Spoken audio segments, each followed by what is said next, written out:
All right, so we're at Plaid Performance Engineering today. We're gonna get a couple things done on the Model Y. First thing we're gonna do is increase the height of the rear suspension. You guys know I have the Unplugged Performance Luxury suspension. The rear of the car was kind of sitting lower than the front, and that was adding some negative camber to the rear. So we're gonna raise that. I'm gonna show you guys how you can do that. And then we're gonna be putting on upgraded sway bars, and I'll explain why we're doing that in a little bit. Also, this video is sponsored by INTOTHEAM. Use code Gjeebs to save 10% off on their website. This is one of their basic tees. I absolutely love their t-shirts. They're extremely soft. And look, you're gonna buy t-shirts, right?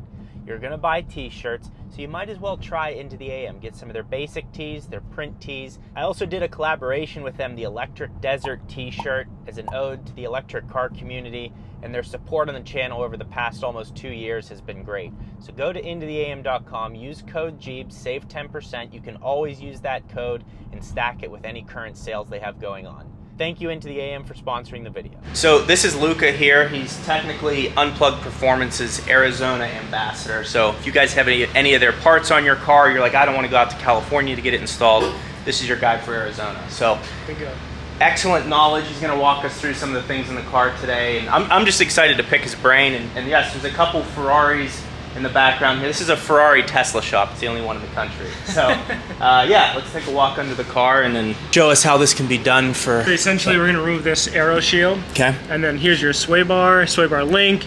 So essentially, we're going to be removing the sway bar once you remove the aero shield. That's kind of a quick dealio. Okay. And then same thing applies to the rear of the car. And I mean, as far as sway bars are concerned, that's pretty much it. Maybe a little bit of lubrication here and there. And basically pick your stiffness as far as the new sway bar is concerned. So they have multiple mounting points. So basically low, medium, high, essentially. And then between those mounting points, like what? So it's the stiffness in how responsive you want the steering to be? No, so it'll be the how stiff the bar will get. So it's all about leverage. So the further out you are, essentially you'll have more leverage. Don't quote me on this, but I believe it gets a softer bar. Got it. Then the further inward you go, as far as the mounting hole is concerned, it acts like a stiffer bar. Got it. Well, it is a stiffer bar, but so let's have more play.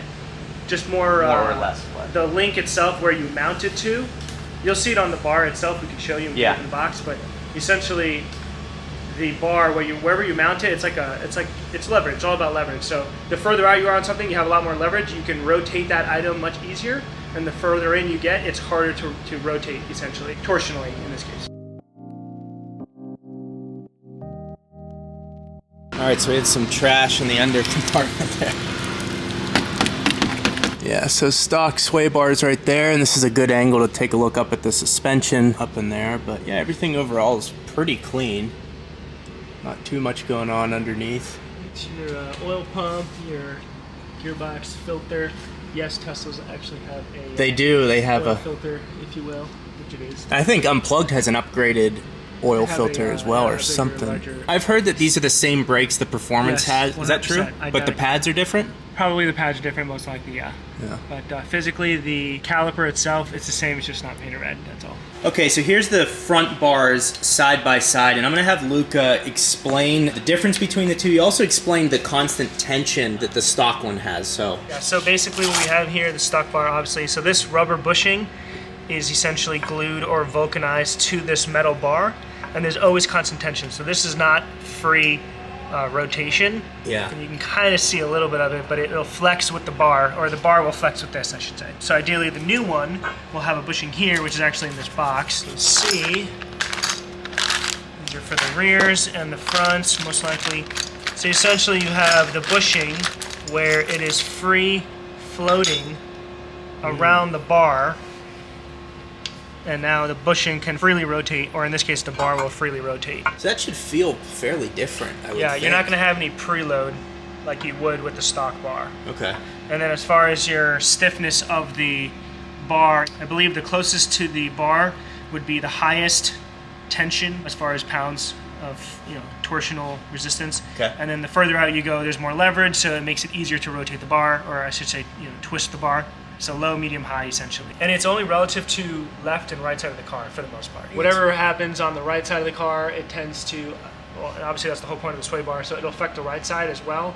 but generally, because they're, as one goes up, it wants to push this one down. So that's how it's always working. All right, so to save everyone a little bit of time here, which way does this need to go, this bracket? These metal tabs right here with the screw, with the nut, if you will, they go towards the front of the vehicle because that's where the aero shield lines up and screws into. Right, so I think it's this right here. This one? Correct, yeah. Yeah, so that's where it screws into.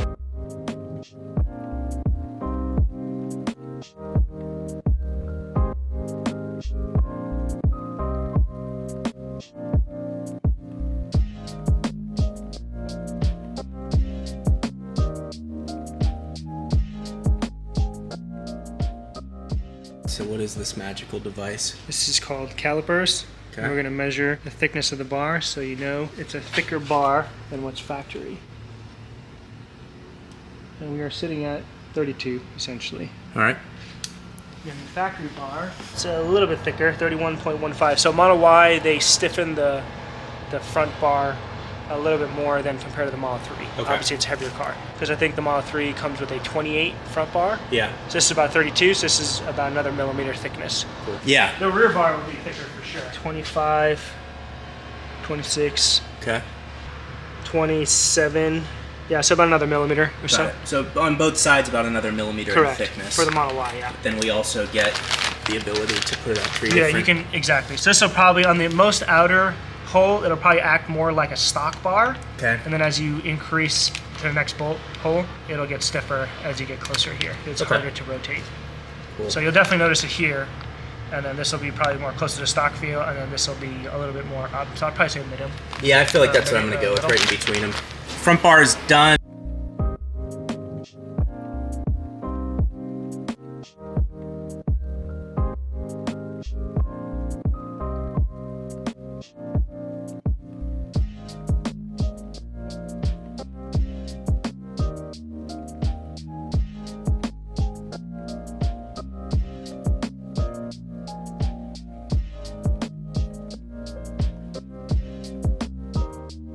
All right, so the sway bars are all complete, they're all in place. Now we're gonna do some suspension work. When I took it to Unplugged, I wanted to have the car basically 1/4 of an inch lower all the way around. And the reason I only wanted to lower it that much, so I could enhance the comfort of the car. My goal wasn't to slam the car as low as I could do it. It was to enhance the comfort and then have a slightly sportier look to it. The back of the car, however, after it's settled, seemed to sit much lower than the front. So now we're gonna just get it adjusted up to that height so where it should look even on both ends and just level it out. And it should give me a little bit better ride quality out of the rear of the car so it's not bottoming. I'll walk you through that process, and then afterwards we'll take it for a test drive and I'll kind of explain the difference in feel between the two. Overall, it's been pretty straightforward so far, and hopefully the video's been helpful if you're doing this at home. I've gone over this before, but if you want to change damping settings of your suspension, this is the knob you turn and it clicks, and that's how you know what setting you're on. So I'm currently on setting 12 of 32, but as far as adjusting the ride height, that's much more complicated, and that's what we're gonna show you right now. So there's a locking ring, and then there's the actual lower perch, and you can screw it up or down. So essentially what we're gonna do is we're gonna make it higher. Okay. We actually don't really have too much to go with, but what I'm going to end up doing is actually going all the way to the end of the top of the thread. Okay. Because that'll extend it and give more height to your... There's more pressure to the spring, which means more height. So that's about 1/2 inch extra right there. So I'm just going to go straight to the top.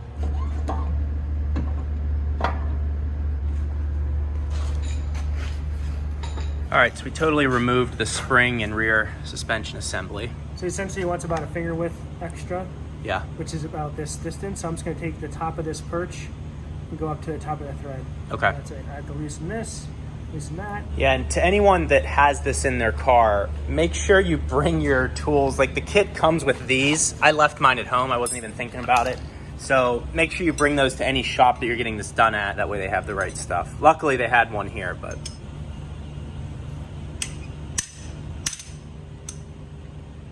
All right, so there's kind of where we were before, and so we've brought it up. So that keeps this in place. Now, what Luca did is we started it when this came to flush. We then did 3 rotations up, so that way we can do it equally on both sides, and he's also gonna measure it. All right, so we're going on a little test drive here, just to make sure everything is in check. So how would you know if the suspension was unsettled, or like what? Just make noise. Okay. Yeah. If I left anything loose, I should say, but nothing. You'll probably notice it more, well, I notice it, but you'll probably notice it while you're driving, but the less of the sway, if you will. It's more responsive kind of in the feeling of the steering. It feels good. So whatever you do in the rear sway bar affects the front essentially, and the front bar affects the rear of the vehicle as far as stiffness. Okay. It's kind of counterintuitive, but essentially it's just, it keeps the front end planted as far as the rear stiffer bar, which I can tell.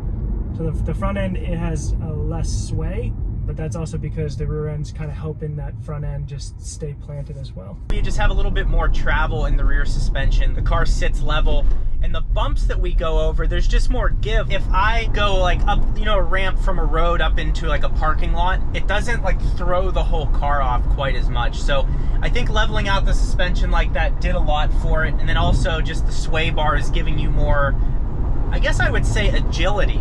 Just more agility, more ability to move side to side quicker. This is absolutely not something that you need to do to your car. It's not a deficiency of the Tesla. The suspension was riding firm before, so that's why I got the luxury suspension. But the sway bar is more of a niche thing, in that I'm going to be going to the track, and then for when I take it to the canyons, it's just going to handle a little bit better along with the tires that I put on the car. If you enjoyed this video, you absolutely want to click this video where I show you 10 Tesla accessories that will change your life.